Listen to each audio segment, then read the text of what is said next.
সাভারে পাচার হওয়ার সময় সরকারি চাল উদ্ধার করেছে পুলিশ।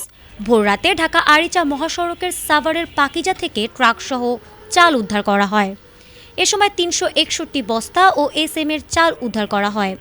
পুলিশ জানায়, রাজধানীর তেজগাঁওয়ের একটি ডিপো থেকে ট্রাকযোগে চালগুলো সাভার দিয়ে পাচার হচ্ছে এমন গোপন সংবাদের ভিত্তিতে পাকিজা এলাকায় অবস্থান নেয় পুলিশ। পরে গাড়ি তল্লাশি করে চালগুলো উদ্ধার করা হয়।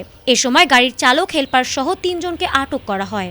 সাভার মডেল থানার এসআই নিয়ামত জানান, তাদের সাথে আরও কেউ জড়িত আছে কিনা বিষয়টি তদন্ত করে দেখা হচ্ছে এবং তাদের বিরুদ্ধে মামলা দায়েরের প্রস্তুতিও চলছে।